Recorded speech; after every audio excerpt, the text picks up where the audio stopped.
Ya, selamat petani walet yang ada di kawasan Asia Tenggara, dan juga khususnya teman-teman yang ada di Indonesia. Selamat malam dan selamat bertemu kembali. Malam ini saya live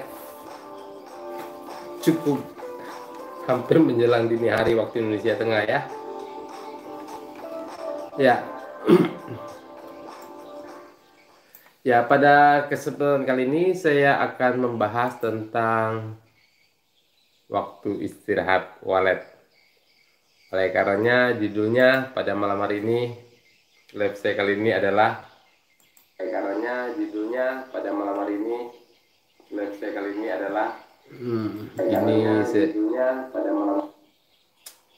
ini saya belum kecilkan ya volume di.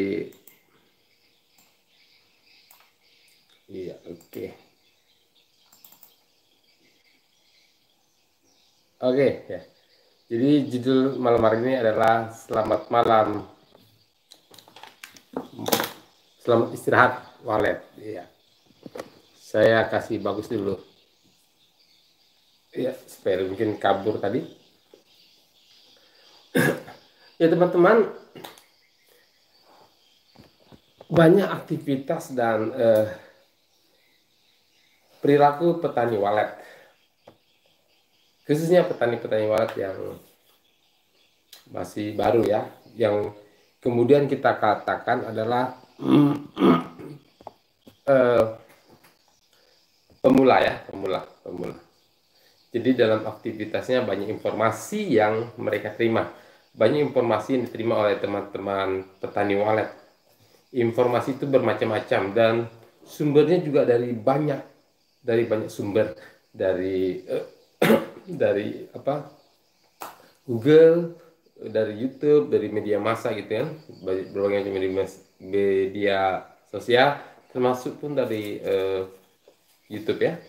Ada juga yang informasi tersebut mereka dapatkan, teman-teman dapatkan itu juga dari pembicaraan sesama petani walet, informasi-informasi yang masuk gitu ya, informasi yang diterima dengar ketika kumpul dan sebagainya. Atau mungkin juga selain melihat media sosial, media massa, itu juga dari membaca itu juga banyak informasi, sehingga informasi itu akhirnya simpang siur. Itu sumber pertama yang didapat oleh para rekan-rekan petani walet.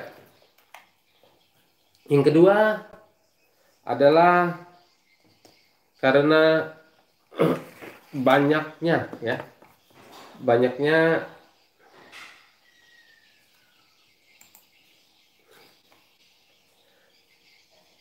petani-petani walet yang kebingungan, yang galau, yang memiliki masalah dengan gedungnya,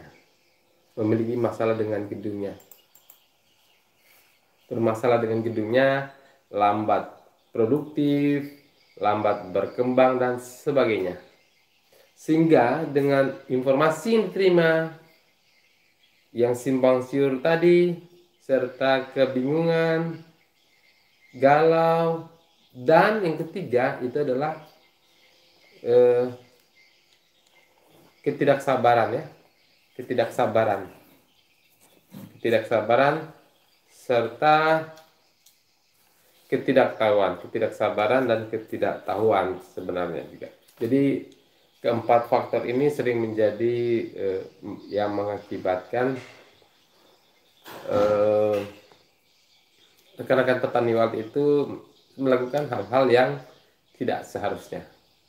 Contohnya adalah di malam hari ketika walet ingin tidur, beristirahat,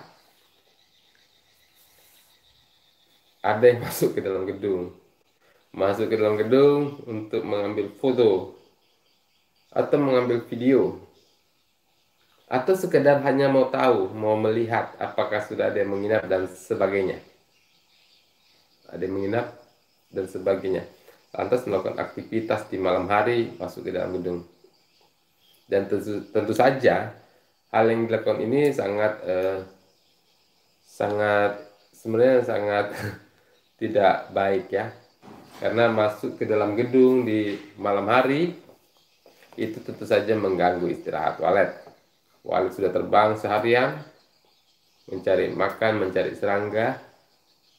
Kemudian malam hari dia ingin istirahat, berkumpul bersama koloninya, atau mungkin juga ada yang sedang mengeram, ada yang sedang membuat sarang, atau ada yang akan bereproduksi, akan bertelur, ada yang kawin dan sebagainya. Dengan kehadiran kita masuk ke dalam tentu saja mengganggu aktivitas walet tersebut. Memang memang pada dasarnya memang ada juga beberapa, ada teman-teman yang mengambil video di malam hari dan waletnya kelihatan jinak ya, terlihat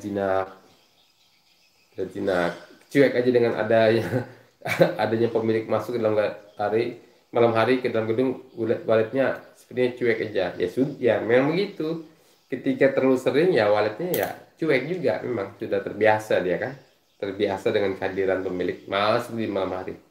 Tetapi kan gedung kan tidak berkembang jadinya, karena yang terbiasa ya walet yang sudah terbiasa saja, walet penghuni. Walet baru itu pasti pada akhirnya ya kabur juga. Walet yang baru, yang anakan walet yang baru yang masuk ya terganggu lah dengan adanya pemilik masuk dalam gedung. Dia tidak terbiasa, dia bisa kabur. Sementara walet penghuni ya enjoy aja karena sudah terbiasa kan begitu. Nah, jadi aktivitas yang kita lakukan di malam hari dalam gedung walet itu memang sebenarnya sangat mengganggu walet dan seharusnya tidak kita lakukan ya. Oke, ada yang sudah chat masuk. Pak Atris, oke, terima kasih hadir. Kopi jangan tinggal supaya lebih fokus. Saya sudah ngopi tadi Pak Atris, ngopi terus. Tadi ada pekerjaan juga, jadi saya baru bisa live malam. Pak Sukirman Tri hadir. Wah, Pak Sukirman ini dari Jambi ya. Pak Sukirman ini dari Jambi beliau nih. Oke Pak Sukirman, terima kasih bisa hadir malam hari ini. Pak Minur hadir Sulawesi Selatan. Oke, siap Pak Abdir. Sulawesi Selatan dari mana Pak Afni? Sulawesi Selatan dari Makassar, dari mana? Dari mana? Pak Wiji Anto. Oke, ini boleh tanya tentang apa saja bos topiknya? Oh, bisa. Kalau memang bisa. Ini memang malam ini aja saya ingin mengucapkan selamat malam kepada walet. Selamat istirahat kepada walet, tapi bukan kepada walet tapi sesama teman-teman petani walet ya. Tapi memang menyangkut aktivitas yang seharusnya tidak kita lakukan di malam hari. Karena tadi, seperti saya sampaikan tadi, oh Pinrang, oke siap Pinrang, oke siap. Saya pernah Pinrang ini saya pernah transit lah ya. Kalau Pinrang pernah enggak, saya lupa, pernah enggak saya ini bermalam di Pinrang ya? Saya lupa Pinrang. Maksudnya lupa pernah bermalam atau tidak, transit aja. Iya, oke siap Pak Afninur, sukses selalu ya. Pak Sukirmantri, apakah membeli gedung walet yang zong itu bagus buat kita? Pak Sukirman, tergantung ya, tergantung. Jadi Pak Sukirman harus melihat di tempat tersebut apakah populasinya bagus. Yang kedua ya, yang pertama itu melihat populasi dulu, melihat populasi bagus. Tapi sebenarnya populasi itu urutan ke berikutnya ya. Yang Pak Sukirman lihat pertama-tama adalah gedungnya. Itu gedungnya konstruksinya bagus atau tidak, layak atau tidak gedungnya gitu kan. Kondisi gedungnya itu secara konstruksi loh ya, konstruksinya kokoh atau tidak, kuat atau tidak, itu harus dilihat dulu. Kondisi bangunannya, konstruksi strukturnya, daya dukungnya, ketahanan itu harus Pak Sukirman. Itu dulu pertama, kondisi bangunannya itu dilihat ya. Terus yang kedua ya, lokasinya aman atau tidak, ada masalah atau tidak kan gitu. Yang jelas ya pasti itu sudah pasti melakukan lah ya kalau masalah legalitas lahannya. Tetapi apakah ada masalah atau tidak itu yang harus kita perhatikan. Apakah di lokasi gedung itu apakah ada masalah sengketa atau tidak kan lokasinya itu. Yang kedua itu tadi kelayakan yang pertama tadi kelayakan gedung ya, kelayakan gedung dan apakah tanah tersebut lahannya itu bagus tidak tidak ada masalah sengketa gitu ya. Yang ketiga, yang kedua baru Pak Sukirman melihat populasi kan, populasi bagus atau tidak di situ, persaingan ada atau tidak di situ, populasi waletnya bagus atau tidak, itu jadi pertimbangan. Nah, yang ketiga adalah melihat penyebabnya, kenapa si pemilik sampai kenapa gedung itu gagal kan, kenapa gedung itu zonk, apa penyebabnya itu dilihat ya. Kalau kita pikir itu bisa, artinya punya peluang sukses, gedung tersebut punya peluang sukses, tidak ada sengketa lahan dan sebagainya, konstruksinya kokoh, ya bisa kita ambil.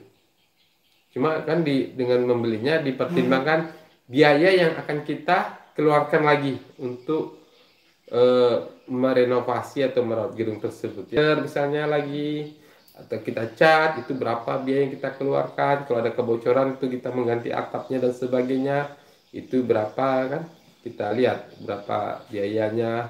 Lantainya itu kita juga lantainya apakah berjamur kah siripnya atau tidak ya, seperti itu Pak Sukirman ya. Jadi kelayakannya bagus atau tidaknya kita lihat dari beberapa faktor yang saya sebut tadi ya. Pak Mohar hadir Pak Kaltara Bulungan. Oke, siap Pak Mohar, sukses selalu Pak di Bulungannya. Ini tidak lama lagi, ini masa pemilihan pimpinan daerah kita nih ya Pak Mohar di eh, oke, semoga sukses ya, aman-aman saja di Bulungan ya selama prosesnya ini, proses pemilihan pimpinan wilayah daerah. Oke Pak Sukirman itu tadi, jadi lihat yang tadi itu ya Pak Sukirman baru diambil keputusan seperti itu. Pak Wiji merubah rumah huni jadi rumah walet, poin pentingnya apa aja yang perlu dilakukan? Poin pentingnya adalah rumah hunian ini kan biasanya kan paling top, rumah hunian itu kalau rumah ya, rumah itu paling top kan 2 lantai. Kalau sudah 3 lantai itu biasanya bukan lagi rumah tapi ruko deh ya, rumah dan toko kalau sudah 3 lantai. Tapi kalau rumah tinggal itu umumnya 2 lantai ya.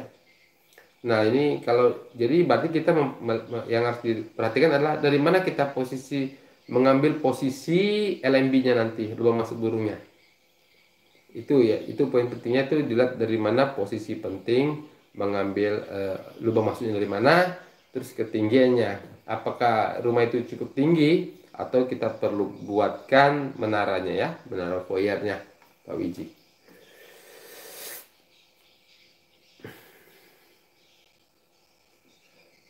Kalau suara panggil, sebenarnya kalau suara panggil ini kita onnya sampai waletnya masuk semua gitu.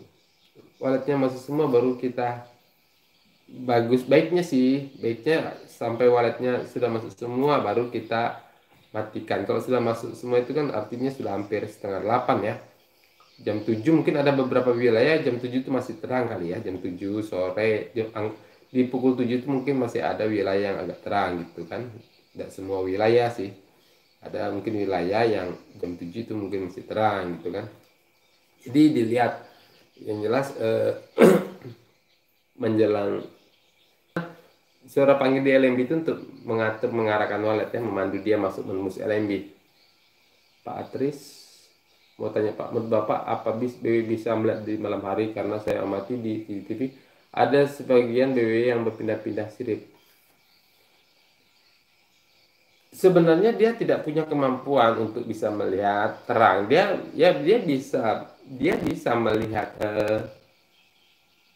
bisa sih melihat, cuma kan tidak ada cahaya yang masuk ke matanya, tidak ada cahaya masuk, jadi dia penglihatannya tentu terbatas. Untuk di tempat yang semakin gelap ya semakin tidak dia bisa melihat. Karena begini, unggas beberapa unggas, contohnya walet ini, unggas pemakan serangga itu kecil, serangga itu yang dikonsumsi itu kecil-kecil ya, paling top ya sebesar lawan, itulah paling paling paling topnya kan, serangga kecil ya, serangga kecil, sehingga dia harus bisa membedakan ketika dia bergerak menangkap serangga. Dia harus bisa membedakan serangga itu dengan di antara ilalang, rumput atau dedaunan, di antara sawah kan atau rawa perkebunan.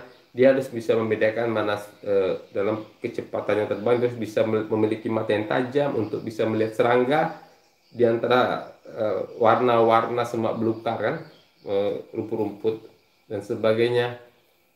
Dia harus memiliki ketajaman. Dengan memiliki ketajaman, dia sebenarnya ketajaman mata untuk menangkap serangga, berarti dia punya kemampuan terbatas untuk menangkap warna. Dia mungkin punya kemampuan untuk membedakan 3 atau 4 warna. dengan kemampuan semakin minimnya dia punya kemampuan untuk membedakan warna, maka dia bisa memiliki penglihatan yang sangat tajam untuk serangga yang kecil tadi yang bergerak di antara rawa-rawa, rumput-rumputan dan sebagainya. Nah, karena dengan kemampuan itu, maka dia juga punya kelemahan untuk bisa bergerak di tempat yang gelap, dia punya kelemahan untuk itu. Jadi memang kalau di tempat yang gelap dia tidak bisa melihat, karena dia sudah punya kelebihan untuk bisa melihat serangga yang kecil dengan kecepatan tinggi. Dia bisa membedakan serangga-serangga itu yang kecil sih, yang sangat kecil itu. Artinya dia punya kelemahan juga, kelemahannya bergerak di tempat yang gelap ya, gitu. Walaupun ya dia bisa pindah-pindah, tapi kan dia pindahnya tidak cut cut cut cut, kan nggak begitu. Terus listrik kan enggak, dia kan kepek-kepek aja, kepek-kepek, kepek-kepek, dia meraba seperti itu, memperkirakan gerakan-gerakannya dengan pantulan-pantulan suara yang didengarnya. Dia menangkap pantulan-pantulan suara dan dia menandai. Oleh karena itu disebut ekolokasi, yaitu kemampuan walet untuk bisa memetakan wilayah di tempat yang gelap. Kemampuannya memetakan wilayah di tempat yang gelap dengan suara, itu yang disebut kemampuan ekolokasi ya, bergerak di tempat yang gelap gitu, dengan kemampuan pendengarannya, bukan dengan penglihatannya. Seperti itu ya.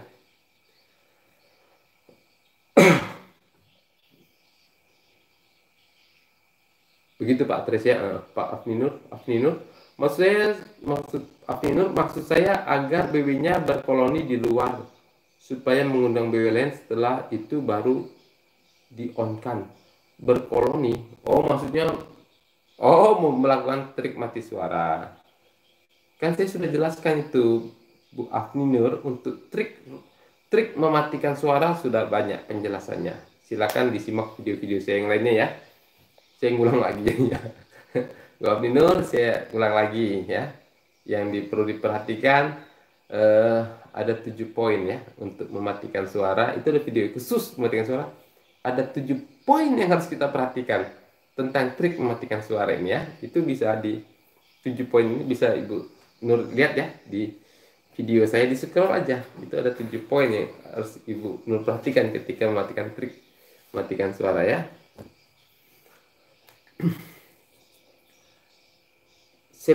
Septianica Kika, Pak, jika RBB ukuran 4x8, oke. Apakah ruang inap hanya 5 meter? Karena sudah dikurangi void. Oh, kalau gedung Ibu Septianica 4x8 dengan ukuran void 4x3, maka ruang inapnya hanya 5 meter. Betul, hanya sisa 5 meter ruang inapnya. Tapi jika gedung saya, kebetulan ada gedung saya juga ukuran 4x8, ruang inapnya saya bisa dapat 4x6 meter ya. 4x6 meter